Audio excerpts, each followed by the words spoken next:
Ako po si Miss Winnie at ito ang ating kwento. Magandang araw. Ako po si Paula, 66 years old. Panganay po ako sa 2 anak. Ang kwentong ibabahagi ko ay nangyari 4 na dekada na ang nakararaan. Tungkol ito sa aking mami na pangalanan na lang po nating Susan. 85 years old na po siya sa kasalukuyan. Aminado po ako, naging mahirap po sa amin ang magtiwala sa mga taong hindi talaga namin personal nakakilala. Lalo na kagaya ng mga kasambahay.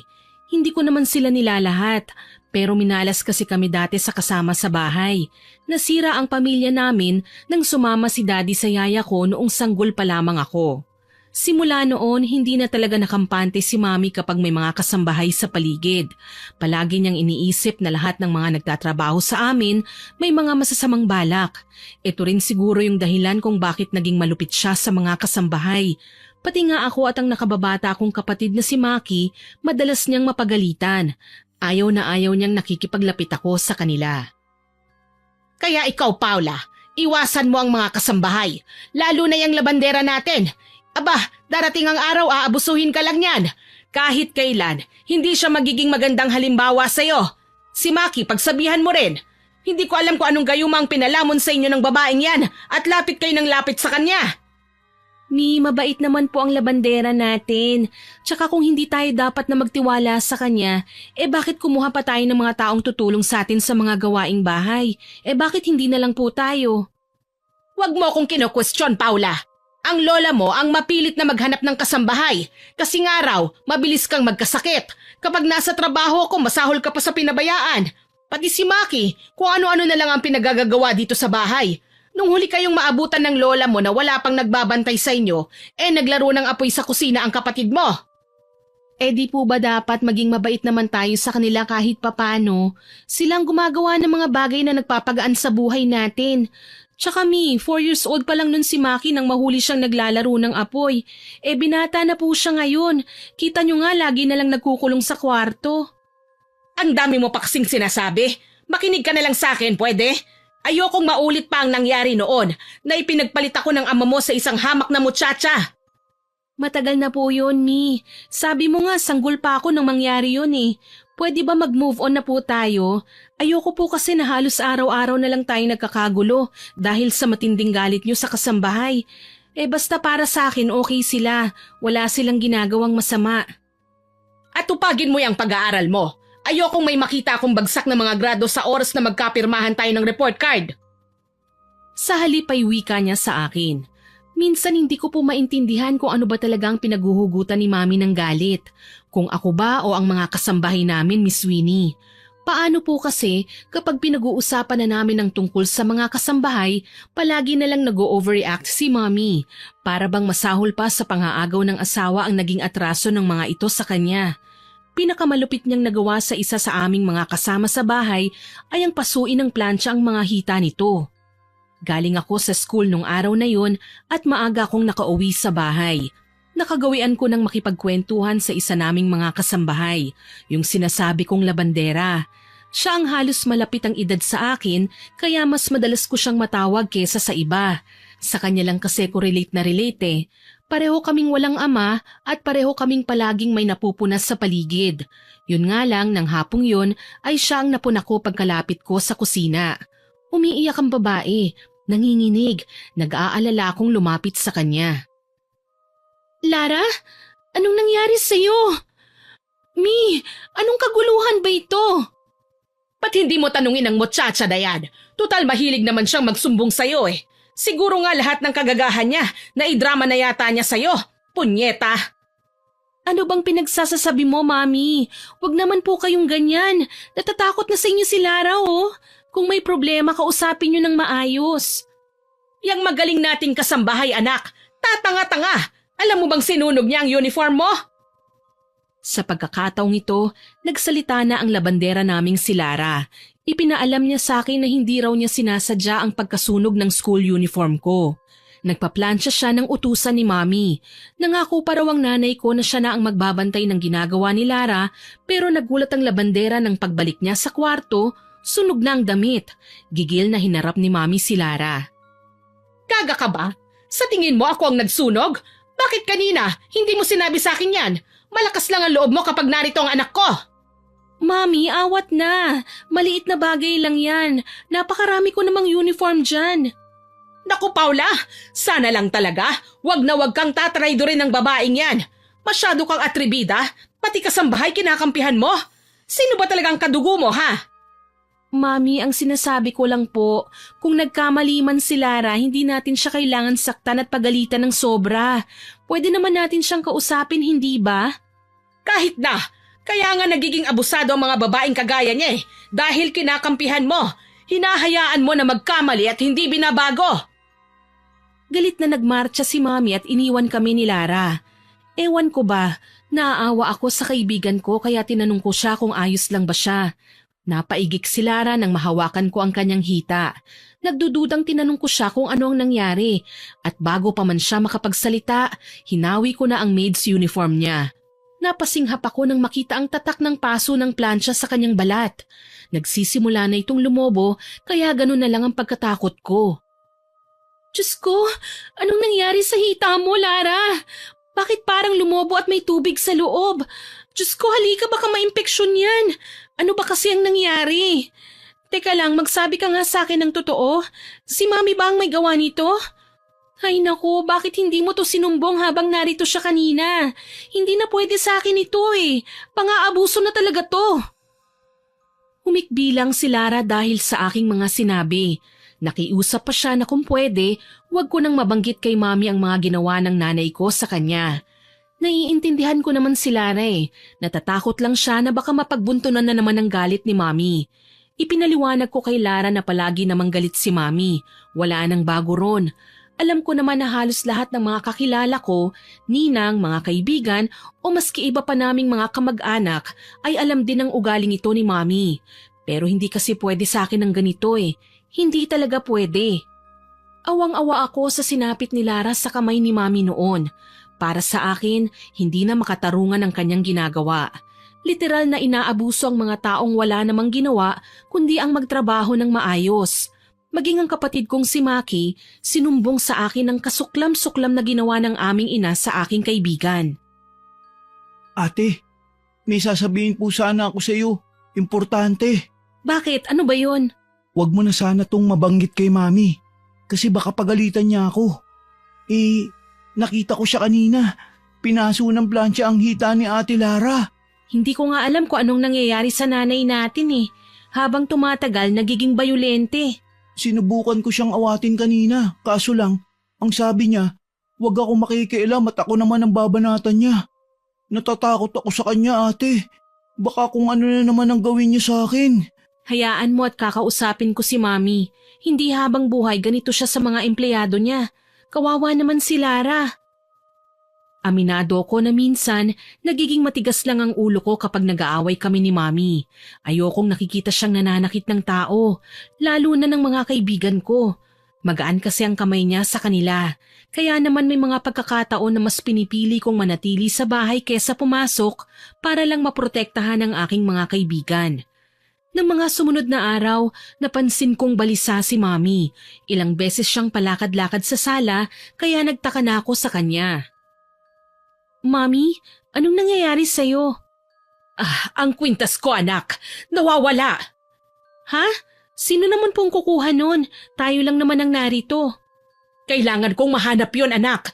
Yun na lang ang natitira kong alaala sa ama mong salawahan. Mami, kung sa tingin niyo po sobra na ang ginawang panloloko sa inyo ni Daddy, wag na kayo magtago ng kahit na anong bagay na magpapaalala sa kanya. Kasi kayo lang din po ang mahihirapan eh. Basta, hahanapin ko ang kwintas na yon at hindi ako papayag na basta na lang mawala yun sa akin. Hindi ko na rin pinatulan pa ang galit ni Mami.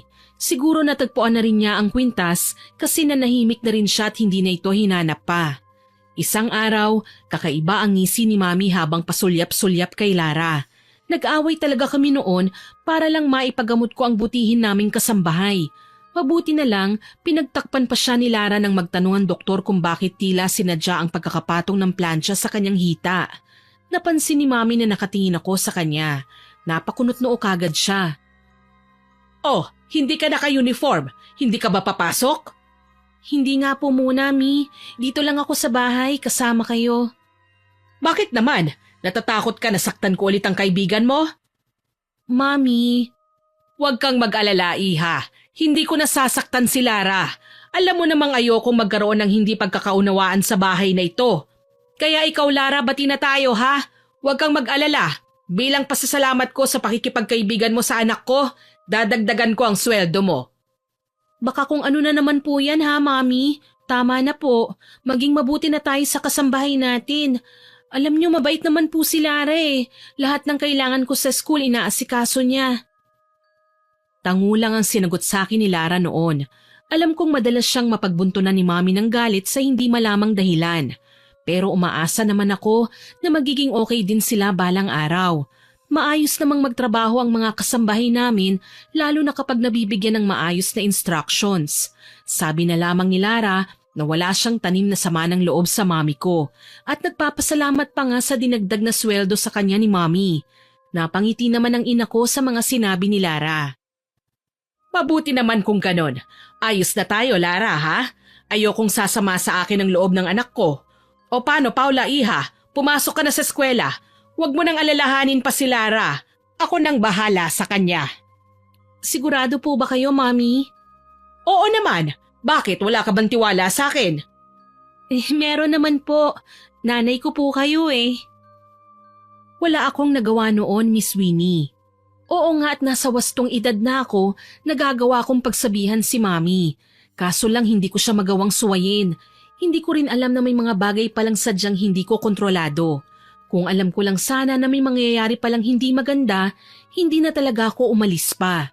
Niwala sa hinagap na ang araw na yun ang huling araw na makikita ko si Lara.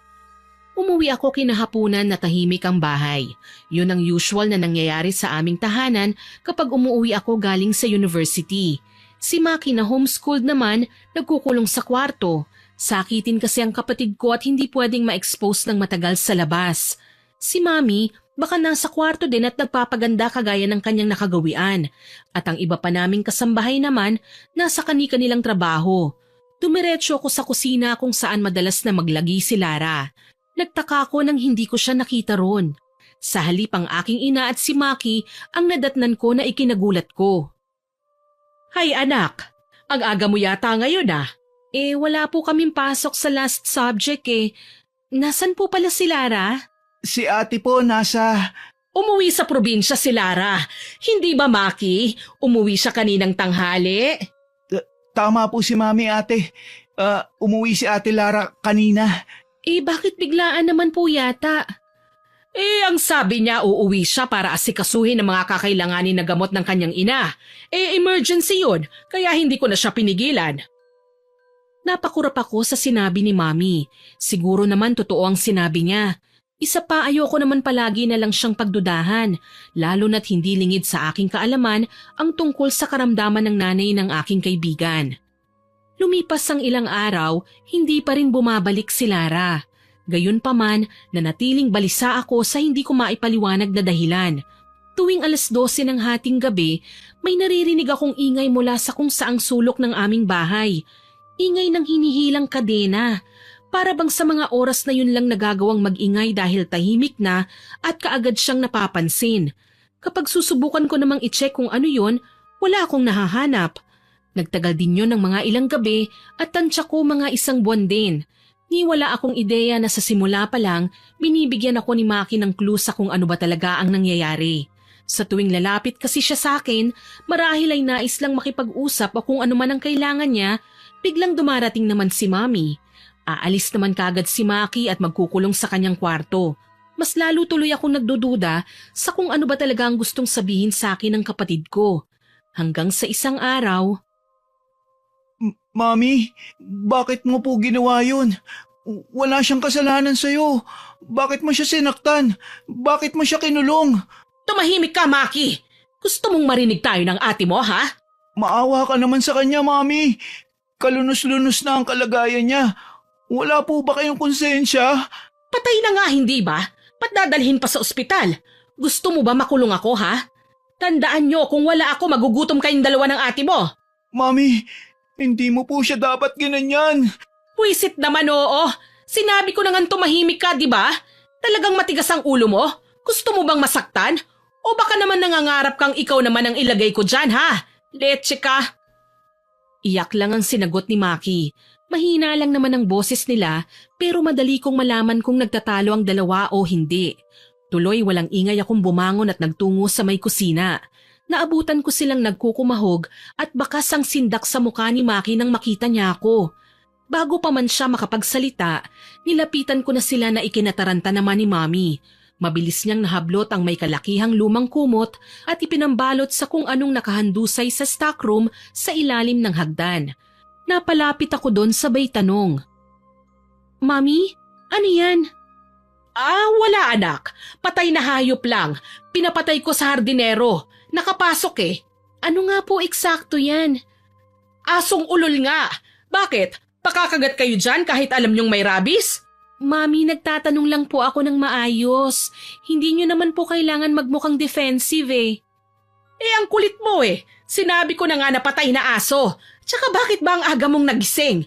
Bumalik ka na sa kwarto mo. Ako nang bahala rito. Pasensya na po, Mami. Matagal na talaga ako nagdududa sa mga pinagagawa niyo eh. Ano ba kasi itong... Halos mabingi ako sa sarili kong tili nang masilayan ng dilat ng mga matang yun. Bakas ang hindi mapantayang paghihirap na rumihistro sa muka, pababa sa nangangayayat na katawan at nakagapos pa sa kadena pagkatapos kong hilahin ang takip na kumot. Nakatitig ako sa bangkay ni Lara. Muli, sumagi sa aking isipan ng mga gabing hindi ako makatulog. Ang maingay na kiskisan ng mga kadena na tila ba humihingi ng tulong. Ang mahihina ngunit nahihirapang ungol na hanggang ngayon nagpapakonsensya sa akin. Napaluhod ako, tahimik na umiyak, hindi malaman ang gagawin at nanginginig sa takot. Anong ginawa mo, Mami? Wala akong ginawa sa kanya. Hindi ko siya pinatay. Wala!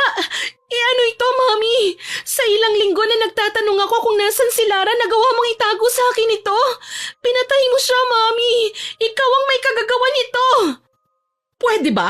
Manahimik ka. Kinulong ko lang siya dito pero hindi ko siya pinatay. Napakagaga mo naman. So pinili niyang mamatay dyan, ganun ba, Mami?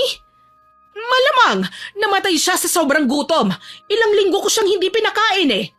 Hindi ka na yata tao, Mami. Pumalahaw ako kahit alam kong maraming nakakarinig sa amin. Ilang beses akong inawat nila, Mami, pero talagang nag-breakdown na ako nang makita ang kalunos-lunos na kalagayan ng bangkay ni Lara. Nang mabulahaw nga ang mga kasama namin sa bahay, ilan sa kanila ang nagpatawag na ng pulis. Tinangkapang tumakas ni Mami, pero ako mismo ang pumigil sa kanya at sinabing sumuko na. Napayakap na lang ako kay Maki na halos matroma din dahil siya ang literal na naging saksi sa mga pinagdaan ng paghihirap ni Lara. Maki, alam mo bang tungkol dito, ha? Sorry ate. Natakot lang po ako kaya hindi ko magawang sabihin sa'yo. Pero alam ko at nakita ko ang buong pangyayari. Diyos ko, paano ko ipapaliwanag sa nanay niyang sinapit ni Lara? Sorry po ate. Hindi ko naman alam na magkakaganito si Mami. Pinangunahan ako ng takot sa nangyari. Kailangan panagutan ni Mami ang ginawa niya. Mali ito at hindi natin pwedeng konsintihin siya sa kasalanan kanyang ginawa. Nagmakaawa sa kanya si Ate Lara eh. Pero ayaw makinig ni Mami. Sinampal niya si Ate Lara at doon na siya nagsimulang kumilos ng kakaiba. Paano na tayo ngayon ate? Ipapakulong mo ba talaga si Mami? Tama na. Nasa labas na ang mga pulis. Kailangan nating isuko si Mami. Natatakot ako ate. Hindi mo wala sa isip ko yung ginawa niya. Huwag kang matakot. Nandito naman ako para alagaan ka. Hindi kita pababayaan. Nandito lang ang ate, ha? Opo ate. Dinampot si Mami ng mga pulis at ibinilanggo. Ako naman nagpadala ng sulat sa probinsya, pinapaalam sa kanyang pamilya ang pagkamatay ni Lara. Lumuwas kagad ang sakitin niyang ina kasama ang kapatid nitong babae na tiyahin ni Lara. Walang pagsidla ng kalungkutan ng dalawa, kaya naman ipinaasikaso ko sa abogado ang perang ibibigay ko sa kanila para maipalibing ang kanilang mahal sa buhay. Sobrang nakakaawa ang nanay ni Lara. Sila ang masasabi kong tunay na inosente. Ni hindi na sila nagsampa ng kaso, lalo na't wala naman daw silang pera para gawin yun. Kahit papaano, maayos naman ang naging pakikitungo nila sa akin. Tuloy, hindi ko na mabilang kung ilang beses akong humingi sa kanila ng kapatawaran kahit na hindi naman talaga ako ang may kasalanan. Makalipas ang ilang buwan, natahimik din sa wakas ang buhay namin. Kahit papaano, nilubayan na kami ng mga taong dati ay galit na galit sa amin. Lumipat pa nga kami sa isang mas tahimik na lugar at nanirahan hanggang sa pagplanuhan ko ang pagpapalabas ko kay Mami. Ang totoo niyan, ayoko sanang gawin yun eh. Ako kasi ang nagsampa ng kaso laban sa sarili kong nanay. Pero naawa ako sa kanya nang magkausap kami sa kulungan nang minsang dalawin ko siya. Anak, nagsisisi naman na ako sa ginawa ko eh. Pakiusap, ilabas mo na ako rito. Kausapin mo ang abogado natin. Magbabayad ako ng danyos para sa nagawa ko. Tutal naman, hindi rin ako kinasuhan ng mga magulang ni Lara. Sige na anak, miss na miss ko na kayo eh. Maawa ka naman, hirap na ako dito. Titignan ko po ang magagawa ko, Mami. Anak, huwag mong tingnan. Gawin mo, pakiusap. Paano na lang po ang sasabihin ng mga tao kapag ginawa ko yun? Masakit para sa akin na ako mismo ang nagpakulong sa'yo, Mami. Pero wag po kayong mag-alala. Pagsisikapan ko po. Sana wag mo nang patagalin, anak. Kailangan ko na pong umuwi, Mami. Walang kausap si Maki eh. Mag-iingat kayo, anak. Salamat po. Tingin ko naman kay Mami nagbago na talaga. Kaya naman sa tulong ng abogado ng aming pamilya, nakapagpiyansa kami at nakausap ang mga kailangan naming lapitan. Nakauwi din sa bagong bahay namin si Mami. Ang totoo nga niyan, ng mga sandaling yun, kababakasan pa rin ng takot si Maki sa tuwing nakikita niya ang nanay namin. Grabe ang trauma niya sa mga nangyari noon. Pagdating namin sa bahay, sinalubong kami ni Maki. Umatras siya nang makita kung sino ang aking kasama. Maki, anak, huwag kang matakot kay Mami. Hindi naman kita sasaktan eh. Lumayo ka sa akin, Mami.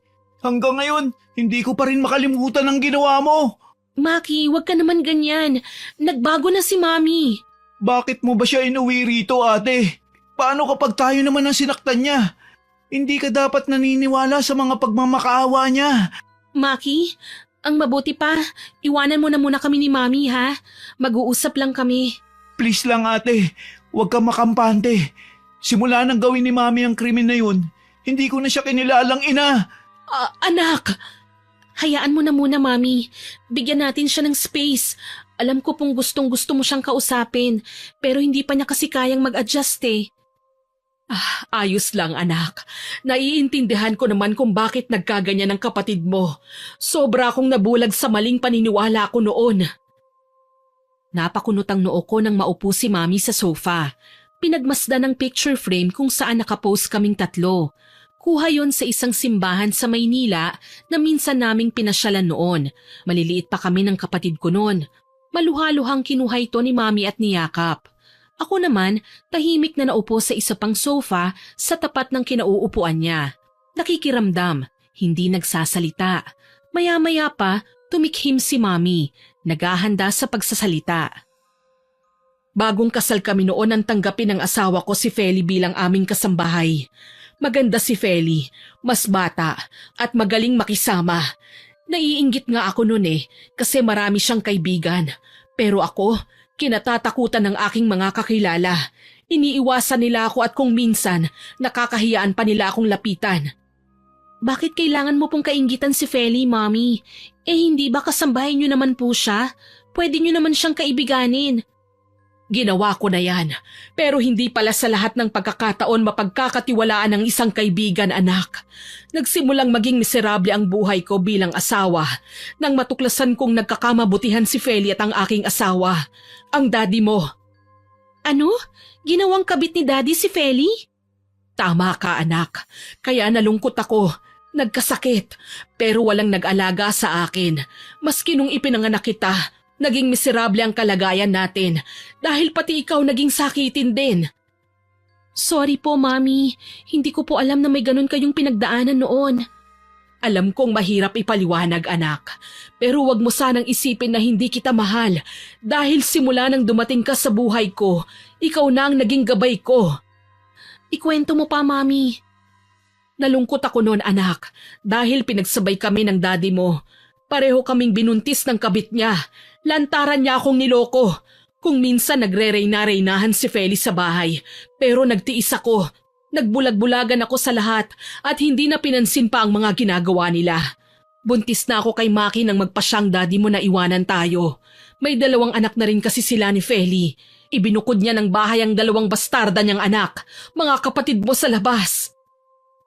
Tila sumabog ang mundo ko nang malaman mismo sa bibig ni Mami ang totoo, Miss Winnie, na may iba pa akong kapatid, bunga ng panloloko ng daddy ko sa aking ina, ng isang abusadong babaeng hindi ginalang ang mga tao sa paligid niya. Dahan-dahan na pumatak ang mga luha ko, ni hindi ko magawang lumingon kay Mami. Pero habang inaalala ang nakaraan, nakikipagdebate naman ako sa kanya. May pinagtatalunan man kami, hindi niya kailanman sinabi sa akin ang bigat na kanyang nararamdaman. Mami, patawarin mo po ako. Hindi ko po yun alam. Iha, wala kang kasalanan. Lahat ng nangyari noon, siguro bunga ng pagiging masyado kong walang pakialam sa paligid. Minahal ang daddy mo si Feli dahil nawalan ako ng atensyon noon sa kanya. Ginugol ko sa pagtatrabaho ang buhay ko. Ngunit nang masilayan kita, kayo ni Maki, alam ko na kagad na kayo lang ang makapagpapaligaya sa akin. Kaya itinuon ko sa inyo ang atensyon ko. Hanggang sa mawalan na ako ng pakialam sa daddy mo, na kahit makita ko man sila ay hindi ako naaapektuhan. Yun nga lang, nagbunga ang matinding galit ko nang makitang nakikipagkaibigan ka kay Lara. Natakot ako na baka ikaw naman ang agawin sa akin, anak. Nagkasala ako nang igapos ko siya at ikulong, pero hindi ko intensyon na patayin siya.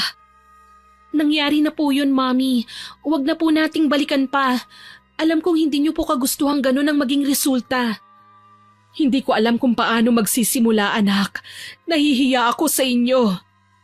Nagawa niyo nga pong magsimula noon kasama ako, hindi ba? Ngayon pa ba na malaki na ako at kaya na kitang suportahan? Tsaka nariyan na rin po si Maki.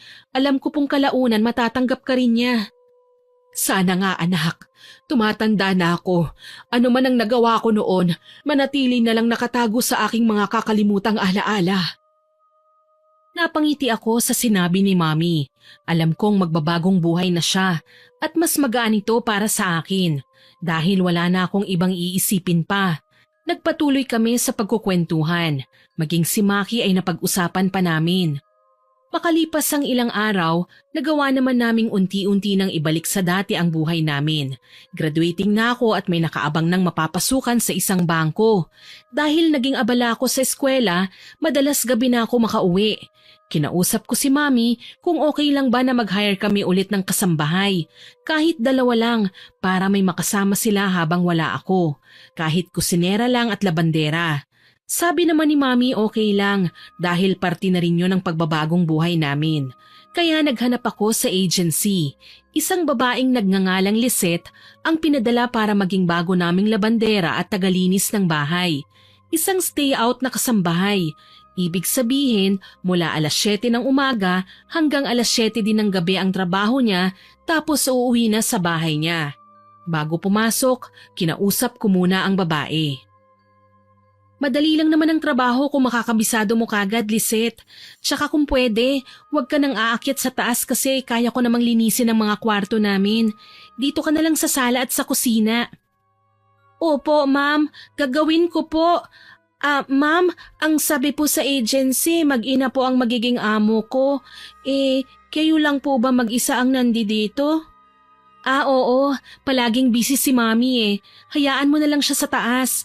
Huwag mo na lang siyang istorbohin. Tsaka may delivery na siya ng pagkain. Ihahatid mo na lang sa taas. Pipindutin mo yung doorbell ng pinto niya, tapos iiwan mo ng pagkain sa labas. Hindi mo na siya kailangan kausapin pa. Sige po, ma'am, tatandaan ko po. O siya, pwede ka na magsimula. Salamat po, ma'am. Ayon nga pala dito sa papeles mo, galing ka sa abroad. Malaki naman ang sweldo mo doon at pwede kang mag-renew ng kontrata anytime. Bakit mo naisipang bumalik dito sa Pilipinas? At dito pa talaga sa amin bilang housekeeper? Personal na rason lang po, ma'am. O sige, okay lang. Basta maayos ang trabaho at wala kaming mairereklamo, walang problema. Marami pong salamat, ma'am. Unang kita ko palang kay Lisette, magaan na ang loob ko sa kanya.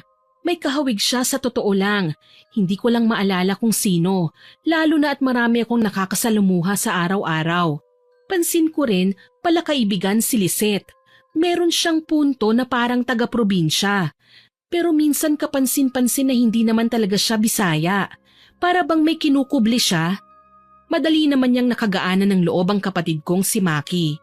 Samantalang si Mami naman na dapat sana ay iniiwas ko sa kanya, nakakausap na niya ng maayos. Tuloy hinahayaan ko na siyang makaakyat at maglinis sa taas dahil kampante ako na wala nang mangyayaring masama.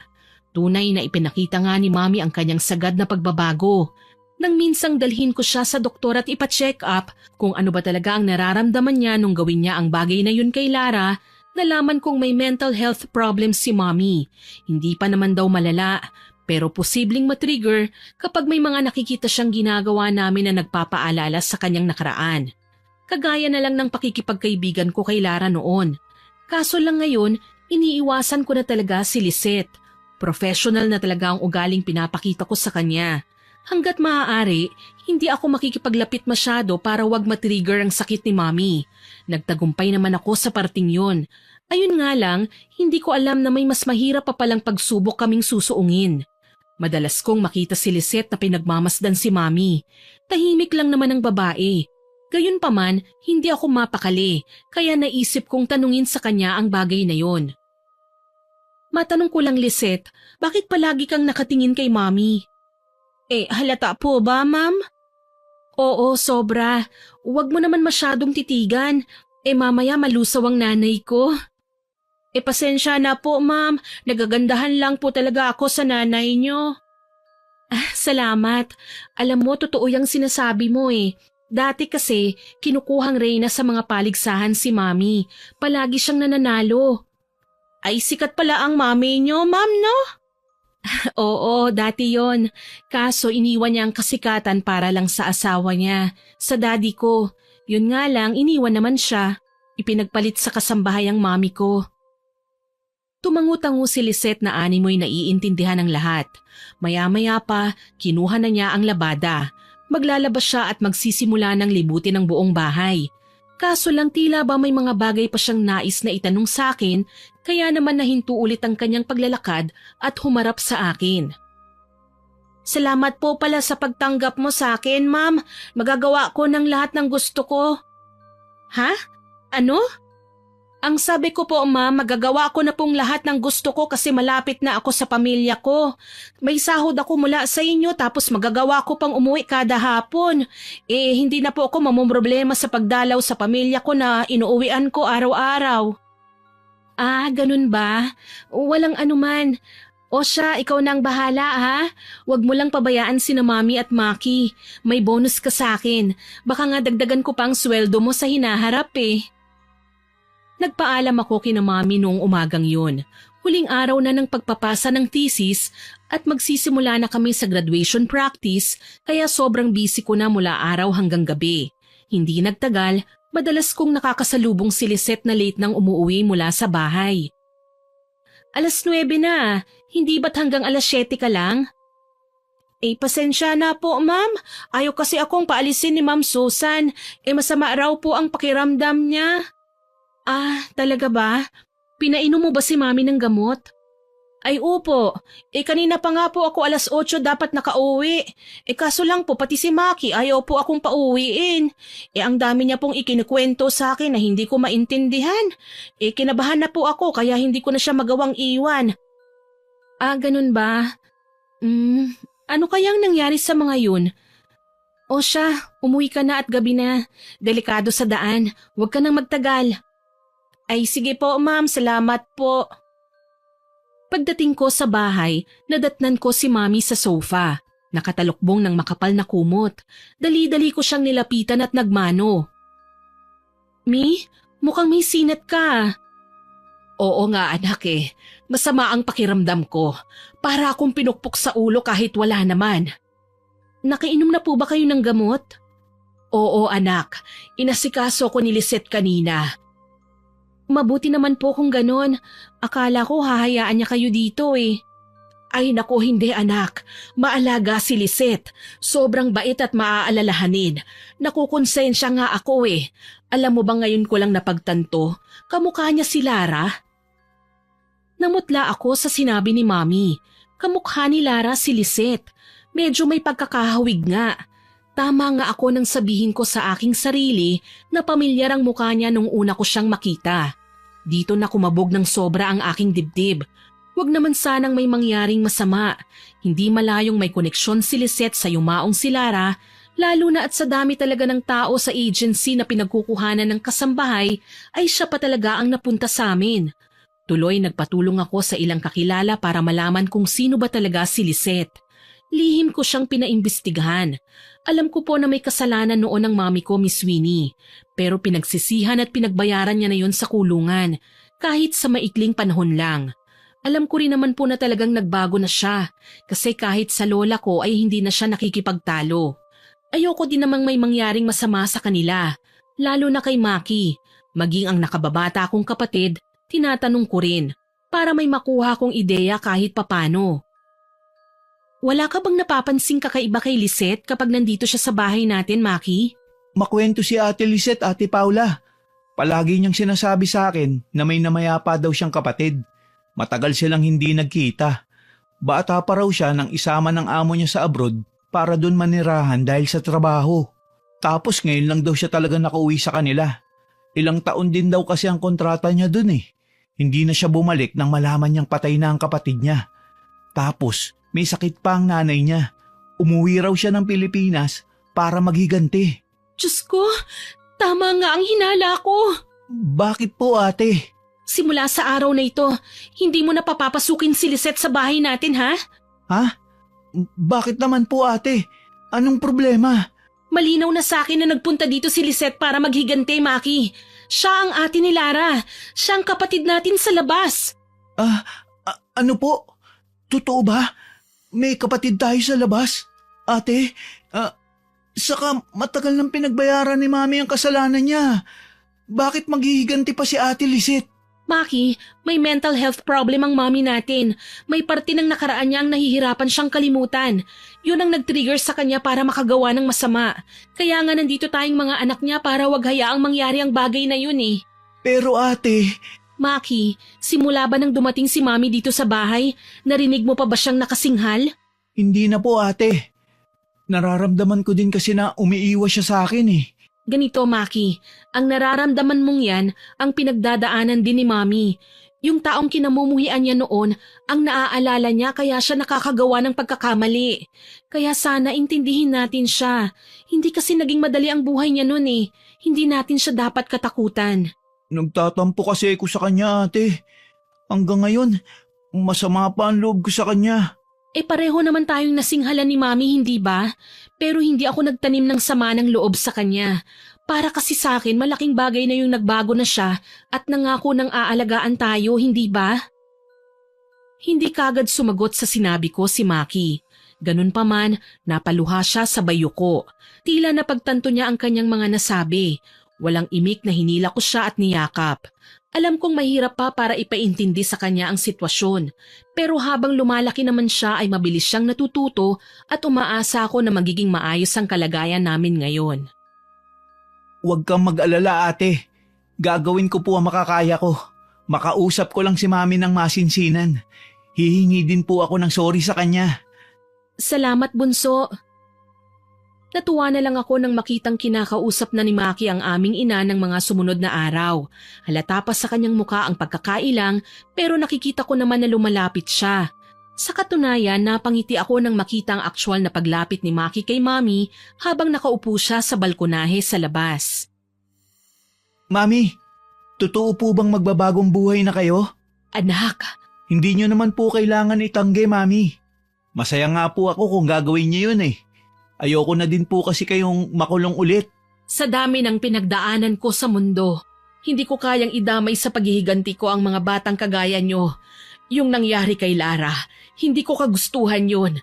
Kaso lang kapag nakikita ko siyang nakikipaglapit sa inyo, nanunumbalik ang sakit ng aking nakaraan. Naaalala ko si Feli na piniling samahan ng inyong daddy, kaya naiwan akong nasasaktan at nag-iisa. Alam mo bang wala akong malapitan noon, anak? Hindi niyo po dapat na ginawa kay Ate Lara ang ganun. Totoo pong hindi kayo ang pumatay sa kanya, kundi ang pagkakataon. Dahil kinalimutan niyo po siya sa kwarto na yun, hindi mo na siya pinakain. Ginamit niyo ako na anak ninyo para ikadena siya. Awang-awa po ako kay ate noon. Pero natatakot po ako sa inyo. Sa tuwing tinititigan ko mga mata niyo, parang hindi ikaw ang nakikita ko. Para po kayong sinasapian. Parang wala kayo sa katinoan. Patawad anak, patawarin niyo ako ng ate mo. Masyado akong nadala sa emosyon. Nadala ako ng mga masasakit na pangyayari sa buhay ko. Pakiramdam ko ako ng pinakaapi sa mundo. Pwede naman po nating kalimutan yun, Mami. Ako na po ang mag-aalaga sa inyo, kami ni Ate Paula. Kung ayaw ng iba sa inyo, hayaan na po natin sila. Huwag natin silang pilitin. Nandito naman po kami ni Ate. Galit ka pa ba sa akin, anak? Sabi po ni Ate, wala kaming karapatang magalit sa inyo. Yung binigyan nyo lang kami ng pagkakataong mabuhay sa mundo ay isa na pong malaking pasasalamat po namin. At dapat gantihan ka sa pamamagitan ng pagmamahal. Hindi mo alam anak kung paano mo ko pinasaya. Ang presensya niyo ay sapat na para maramdaman kong may kakampi ako. Mahal na mahal ko kayo. Sorry din po sa mga nagawa ko, Mami. Mahal ko din po kayo. Wala na akong mahihiling pa. Tuluyan nang nagkaayos sina Mami at Maki. Si Lisette naman, mas pinagbutihan ko ang pagbabantay. Halos lahat ng gawain niya ay minomonitor ko. Hindi ko pinahalatang alam ko na ang tunay niyang pagkatao. Buti na lang talaga, bakasyon na at kaya ko nang manatili dito sa bahay. Dito ko mas napansin ang mga kakaibang bagay na hindi ko akalaing makikita ko kay Lisette. Madalas siyang pumuslit sa kwarto ni Mommy. May mga kinukuha siyang bagay na nung una, hindi ko naman pinagdududahan. Ano ba naman yung nalagas na buhok mula sa suklay?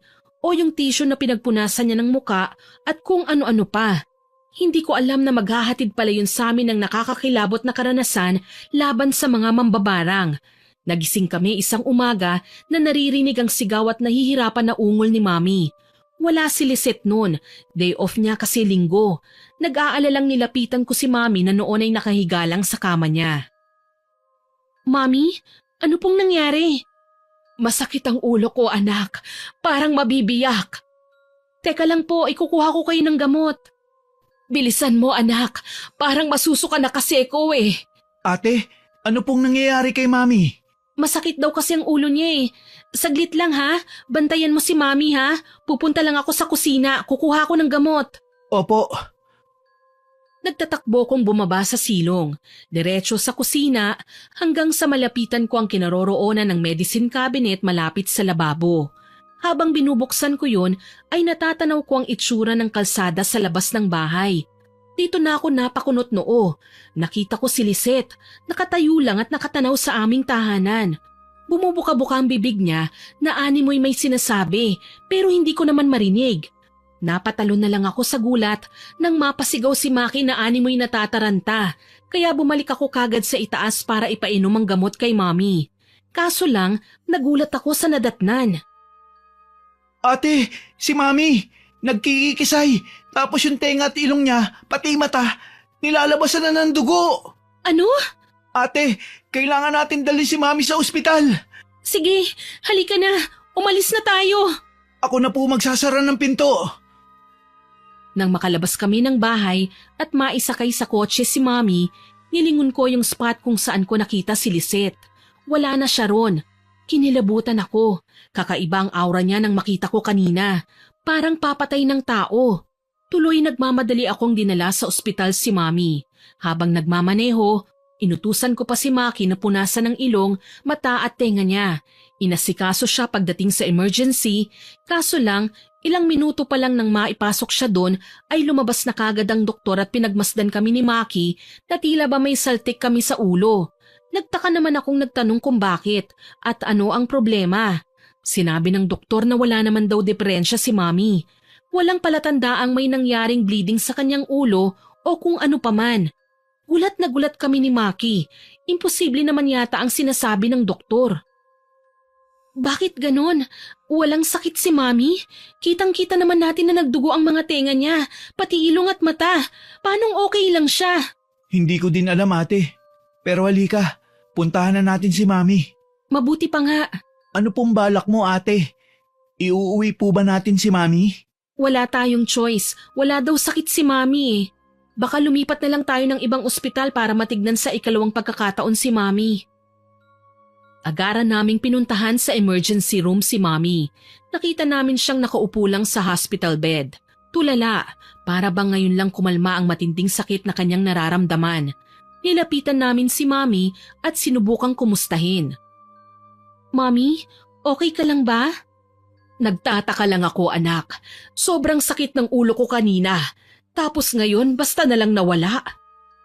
Paanong nawala, Mami? Parang saglit lang na umatake. Tapos nawala na. Hanggang ngayon hindi ko na maramdaman. Lumipat na lang tayo ng ibang ospital, Mi. Magpa-check up tayo ulit. Wag na anak. Ang mabuti pa, dalhin mo ko sa lola mo. May alam siya sa nararamdaman ko. Baka lang kasi may suggestion siya. Malayo po ang bahay ni Lola, Mi. Kaya niyo po bang bumiyahe? Kaya kong bumiyahe. Ikaw naman ang magmamaneho, hindi ba? Sige po, tara, umuwi na po tayo. Umuwi nga kami sa bahay at inihanda ang mga dadalhin. Pagsapit ng tanghali, dumating si Lisette. Alam kong siya ang nakita ko kaninang umaga sa labas ng bahay namin. Masaya siyang humarap sa akin pero nagulat si Mami at ang kapatid ko nang singhalan ko si Lisette. Anong ginagawa mo rito? Eh ma'am, kailangan ko po kasi ng sideline. Kahit bantayan ko na lang po kayo para naman po may dagdag kita ako. Kailangan mo ng sideline? O gusto mo lang masigurado na mamamatay ang mami ko, ha? Anak, ano ba ang nangyayari? Mami, may ginagawang hindi magandang babaeng yan. Alam kong balak niyang maghiganti. Uy ma'am, hindi ko alam na artista ka rin pala. Ang galing mong umarte. Hindi ako umaarte. Ano ba kasi ang nangyayari anak? Naguguluhan na talaga ako. Mami, si Lisette po. Siya ang ate ni Lara, ang anak ni Daddy sa labas. At hindi siya nakikipaglapit sa atin para magtrabaho. Pinili niya tayong kilalanin para paghigantihan. Ano? Totoo ba, Lisette?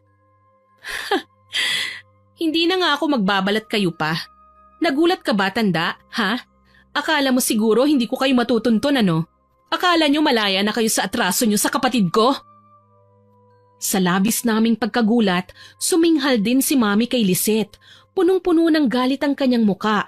Tila ba nanumbalik ang kung anumang aura na dati ay nakita namin nung kinagagalitan niya si Lara. Kinabahan ako sa takot na baka matrigger na naman ang mental health niya at magsimulang magwala. Pero iba sa pagkakataong ito, galit nga si Mami pero kontrolado na siyang magsalita. Atraso? Nakalimutan mo na ba? Pinagbayaran ko na sa kulungan ng atraso ko sa kapatid mo. Pero kayo, ang kasalanan niyo sa akin, nabayaran niyo na ba? Hindi! Anong kasalanan, Mami? Simula pa lang kay Lara, planado na nila ang pagpasok nila sa buhay natin. Ano po? Matagal ko nang alam yon, kaya mainit ang dugo ko sa kanila. Bala ko nga sanang bigyan sila ng pagkakataon kasi may sakit ang nanay nila ngayon. Ano pong ginawa nila, Mami? Malamang kinalaban ako ng nanay mong demonyita. Bakit hindi ko kayo kakalabanin? Ninakaw ni Lara ang kwintas ko noon. Ayaw pang umamin ng kapatid mo pero nahuli ko siya at magkasabwat kayo. Akala ko ba nasa abroad ka, Lisette? Oo, nasa abroad nga ako. Pero tinatawagan ko si Lara para i-update sa mga gagawin niya para mapagnakawan namin si Susan. Kaso lang nahuli niya si Lara at inagaw ang kwintas. Naghirap kami noon. Napilitan kaming magtrabaho para sa gamot ni nanay. Ang ama mo, Paula, madamot. Ayaw kaming sustentuhan. Baliw ka ba? Wala nga siyang binibigay sa amin, hindi ba? Sa inyo pa kaya? Kung hindi nyo na kami nilapitan pa, hindi sana magkakasala ang nanay ko. Hindi sana siya makukulong. Talaga palang salot kayo sa buhay namin kasama yung nanay nyo. Gigil na sinabunutan ko na si Lisette pagkasabi nun. Alam ko na nagulat siya lalo na't hindi niya napaghandaan ang pag-atake ko sa kanya. Halos mapasigaw ang babae nang magpagulong-gulong kami sa sahig. Si Maki naman hindi magkanda-ugaga sa pag-awat sa amin. Si Mami iyak ng iyak. Mabuti na lang napansin kami ng mga kapitbahay at kaagad na pinagkumpulan. Inawat kami at inilayo sa isa't isa. Kahit malayo na siya sa akin, gusto ko pa rin siyang sugurin. Gayunpaman, pinaalis siya ni Mami at Maki. Kami naman nagpatuloy na sa pagbabiyahe. Pansamantala naming pinababantayan sa mga kapitbahay ang aming tahanan. Habang bumabiyahe, nagulat kami ng kapatid ko nang umungol na naman si Mami. Ang sabi niya, makati daw ang ilong niya. Hindi ko naman lubos akalaing may lalabas na uod sa ilong niya. Nakakatakot at nakakakilabot. Halos hindi ko na nga magawang magmaneho ng maayos eh. Nangamoy lansa kasi sa loob ng kotse nang mabilisang dumugo ang kanyang ilong na para bang balon ng uod yun.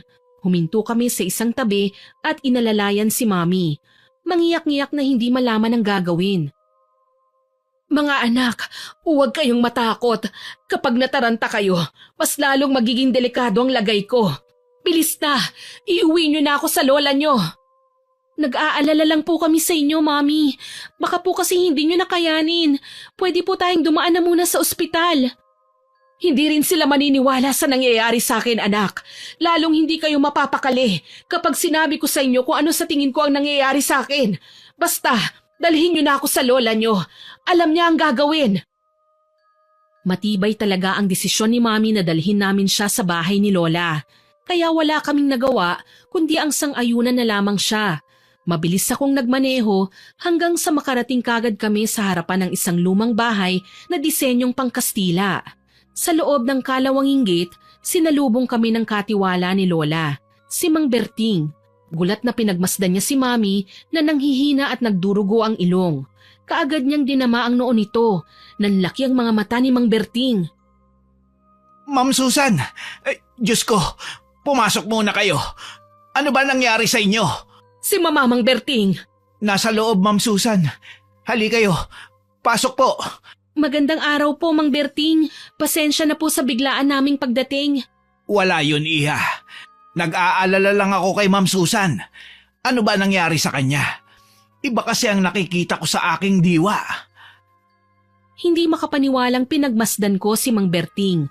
Para kasing madali lang sa kanya na malaman kung ano ba talaga ang nangyayari kay Mami. Pinapwesto niya kami sa isang kwarto at pinahanda ang mga kakailanganin sa pagtatawas, sapagkat isa palang albularyo si Mang Berting.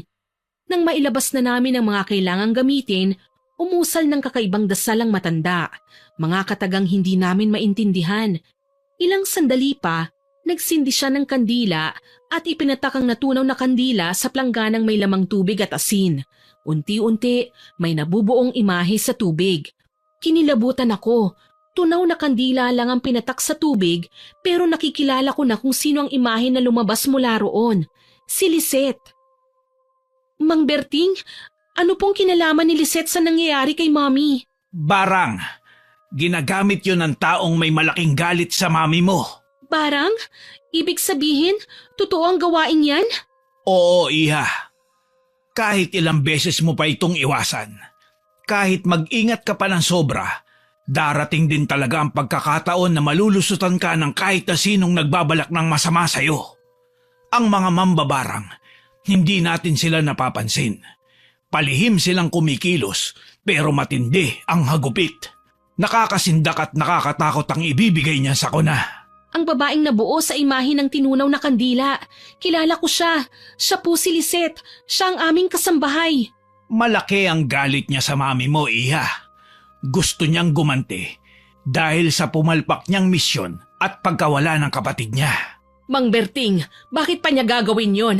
Matagal ko nang pinagbayaran sa bilangguan ng kasalanan ko kay Lara. Hindi na niya ako dapat na ginagantihan. Iyan ang hirap sa mga taong halangang bituka, Iha.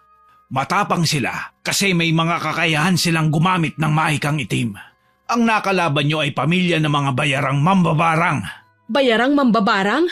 Yung lalapitan ng mga may pera para ipapatay ang kanilang mga kalaban sa masama at nakakakilabot na paraan? Tumpak, Iha. Ganito ang ginawa nila kay Ma'am Susan. May pangontra po ba tayo, Mang Berting? Kaya ko namang gumawa, Iho. Sa ngayon, unahin na muna natin ang mami nyo. Ano pong gagawin ninyo? Ibabalik natin sa pinanggalingan ng barang. Nahinto kami sa pag-uusap ng umatungal ng malakas si Mami. Dito na kami nataranta nang makita ang kalunos-lunos niyang kalagayan. Nagsilitawan na ang mga ugat niya sa muka at kasing pula na ng kamatis ang kanyang balat. Hirap sa paghinga na animoy may nakabara sa kanyang ilong. Ilang sandali pa, sumuka ulit siya. Napayakap ako kay Maki nang makitang nagkalat na naman ang mga uod sa sahig mula sa bibig ni Mami. Ito yung mga uod na kulay reddish-brown na makikita bilang pataba sa lupa. Buhay pa ang mga ito at nangingisay pa. May kinuhang 3 pirasong dahon si Mang Berting at dinasalan nito. Makailang beses niya yung nilawayan at saka nilagay sa ulo ni Mami. Nagulat kami nang magpumiglas siya sa sakit na tila ba napaso sa kung anumang mahikang gamit ni Mang Berting. Nagsimula na siyang magwala at pinagbabasag ang lahat ng gamit na meron sa tabi ng kanyang kama. Awatin nyo, Iha. Igapos nyo ang mami nyo. Mang Berting, bakit igagapos? Kawawa naman po si Mami.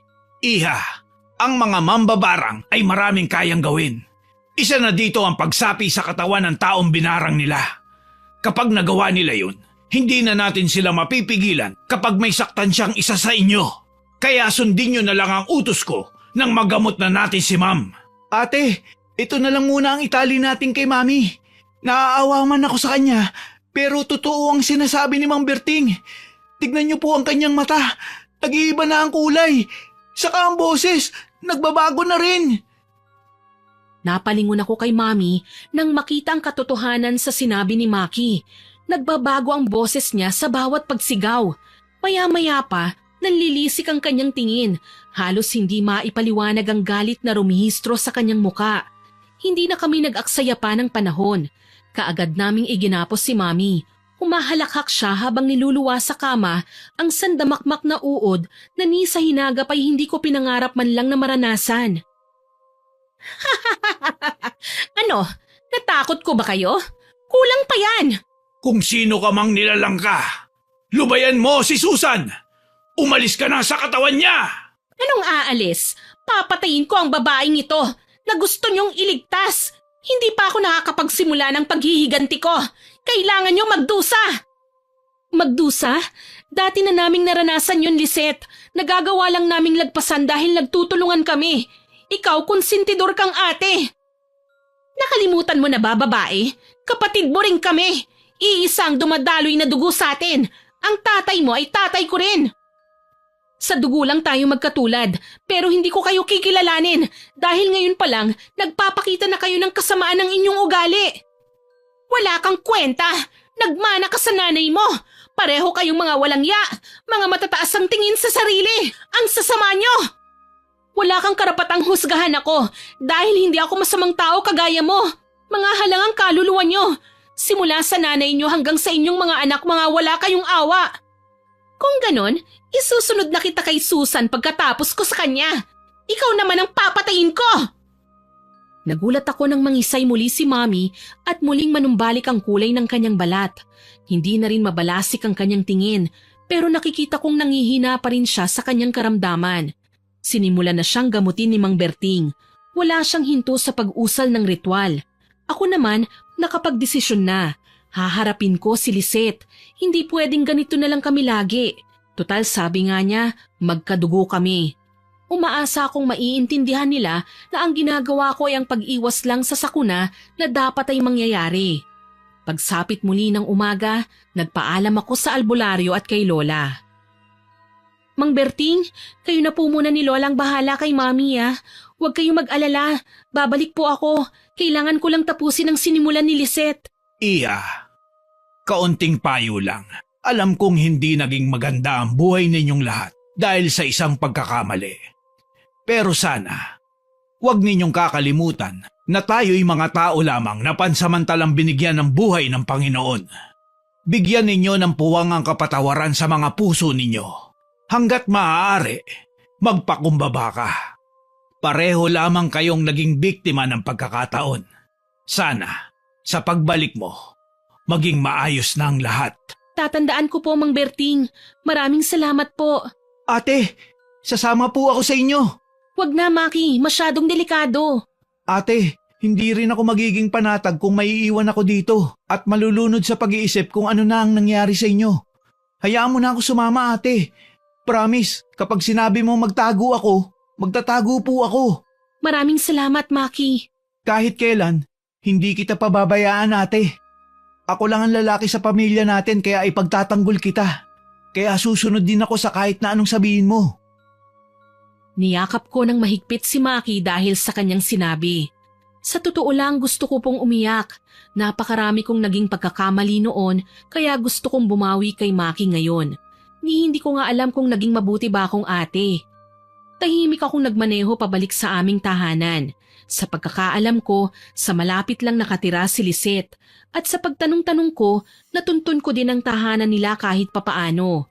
Sa labas ng bahay, naabutan ko ang isang may edad na babaeng abala sa pagdidilig ng kanyang mga halamang bulaklak. Kahawig niya si Lara.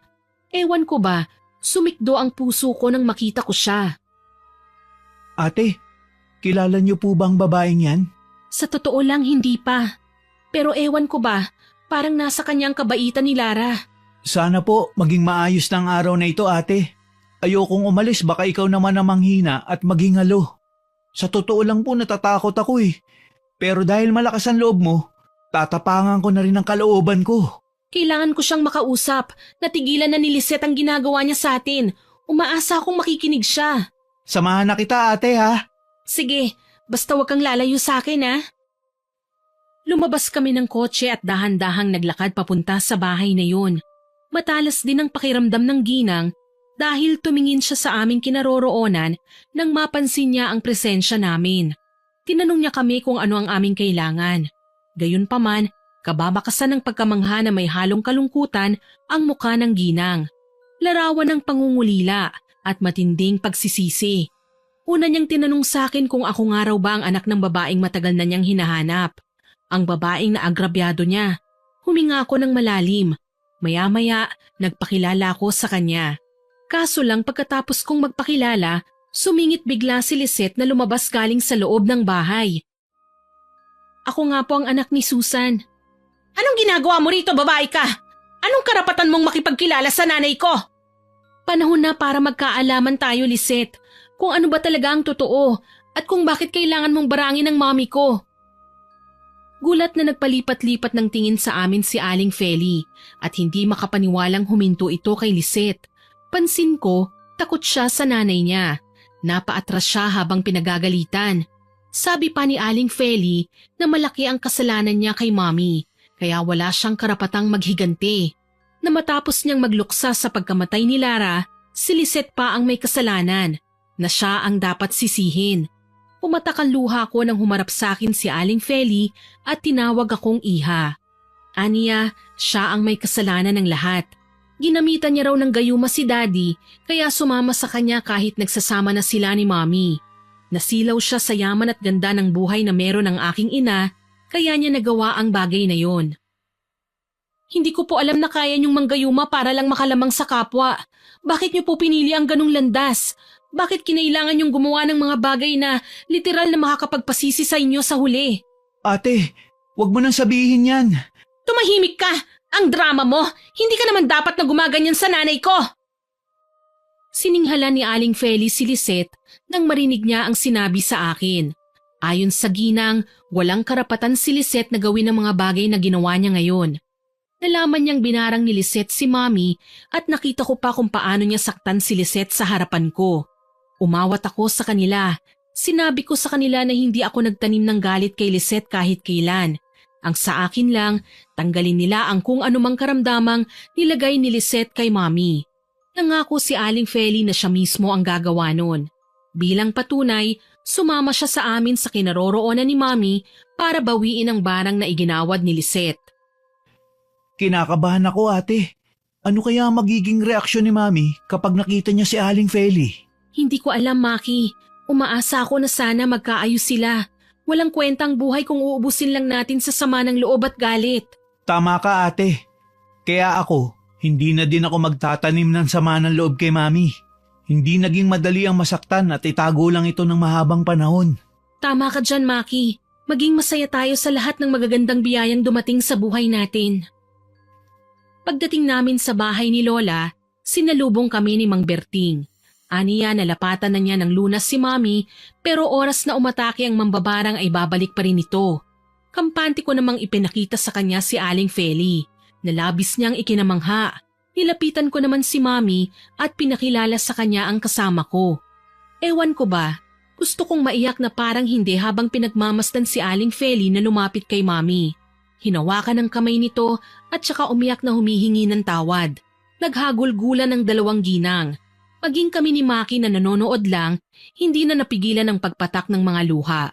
Nakita namin nang lumuhod si Aling Feli sa harapan ni Mami. Taus-puso siyang humingi ng tawad. Umiyak at nagsisi sa kanyang mga kasalanan. Aniya, tao lang siya at minsan nang nabulag sa pagkasakim. Kaya hindi na niya namalayang may mga tao na pala siyang nasasaktan. Mapait namang ngumiti si Mami. Hindi ko akalaing sa tagal ng panahong hindi tayo nagkita, ay ngayon pa magtatagpo ang ating landas, Feli. Napakarami nang nangyari. Nakakatuwa naman po silang pagmasdan. Para silang mag-best friend na matagal nang hindi nagkita. Tapos ngayon, magkaka-reunion pa sila. Tama ka dyan, Maki. Alam kong hindi magiging madali ang pagpapatawad. Pero oras na mapagtagumpayan nila yon, magiging magaan na ang lahat. Magiging masaya din sila. At mas liliwanag ng pag-asa para sa kanila. Kaya ikaw, kung may sama ka man ng loob sa kahit kanino, kailangan mo yang bawasan. Isipin mo na lang ang Diyos nga nagpapatawad sa ating mga kasalanan eh. Ang tao pa kaya. Pangako ate, iiwasan ko na magtanim ng sama ng loob sa kapwa, lalo na po kay Mami. Pati na rin kay Daddy. Nagtampo ako sa kanya noon kahit bata pa lang ako. Pero kahit wala na siya, patatawarin ko na po siya. Para matahimik na si Daddy san man siya naroroon ngayon.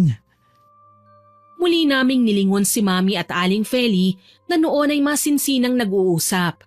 Aniya, hindi niya sinisisi si Mami sa nangyari kay Lara. Alam daw niyang nangyari yon dahil may nagawa rin siyang masama kay Mami. Yun ang consequence ng kanyang pagiging abusada. Isa pa si Lisette na ayon sa kanya, hindi niya alam na gano'n ang ginawa sa kanya. Pero wag daw mag-alala si Mami. Siya mismo ang gagamot sa kanya. Sana nga po maging maayos ng lahat, Panginoon ko. Ikaw lang ang makakapagpalinaw sa lahat ng kinalilituhan naming pagsubok. Ginawa nga ni Aling Feli ang pinangako niya sa amin.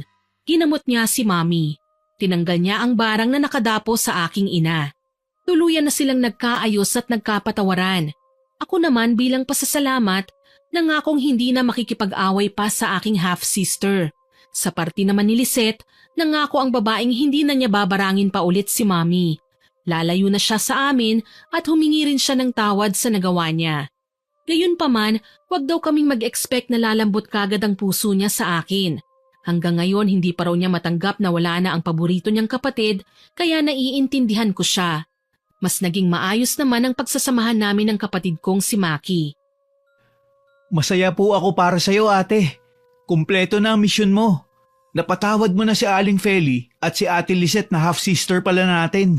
Tapos kasama pa natin ngayon si Mami. Magaling na din siya sa awa ng Panginoon. Mukhang may laman ang sinabi mo ah.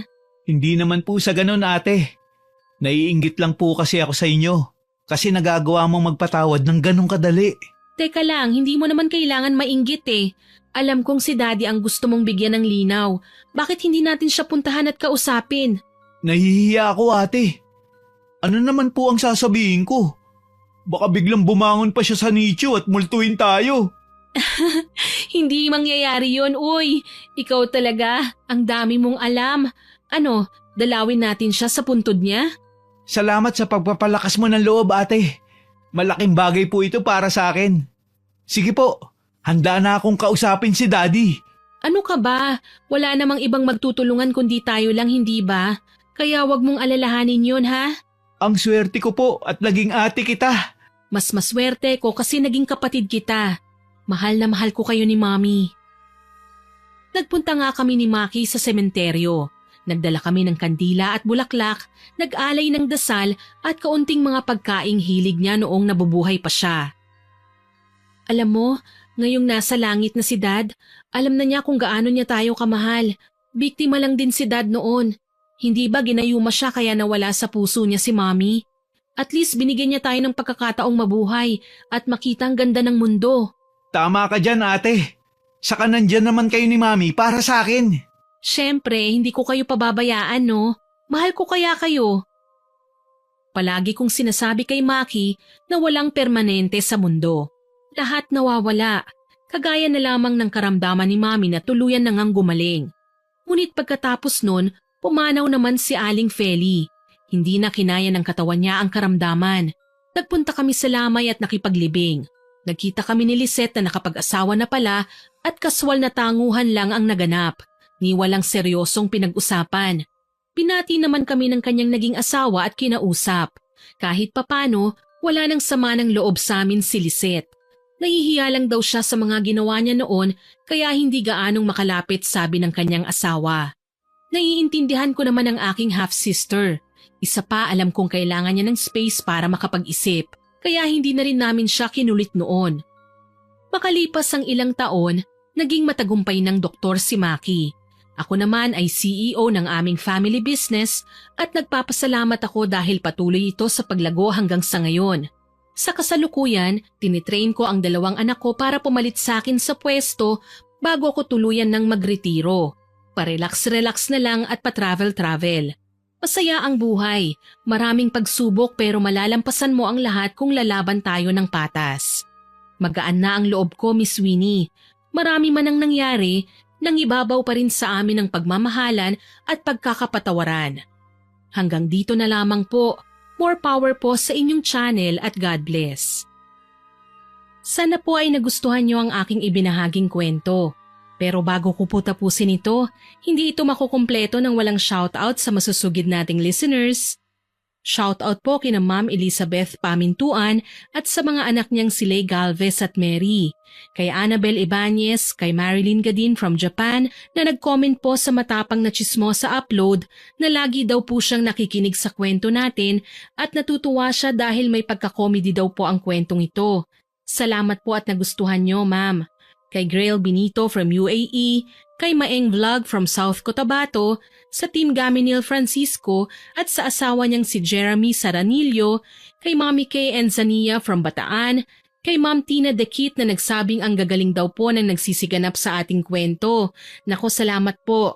Kay Ma'am Virginia Tan from Davao City, kay Ma'am Elizabeth Dungka from Pampanga, kay Prince Roland at kay Marisa Roland, pati na rin sa Barangay Care from Tarlac City, kay Limay 34 na nagsabing pampatulog daw po niya ang stories natin, kay Ram Joso, Julie Joso, Elena at Ronnie Joso na magbe-birthday ngayong July, galing kay Regine Joso from Laguna, kay Marilyn Redota at sa asawa niyang si Roel Bonita, kay Rason Yao, Hondradelin, Rodel Lagwit from Cagayan de Oro City, kay Jappy Portes at kay Kimberly Caballero na nag-comment sa Sugapang Asawa upload na matagal na raw po siyang nakikinig sa atin at napakaganda raw po ng boses at pagkakabigkas ng bawat salita.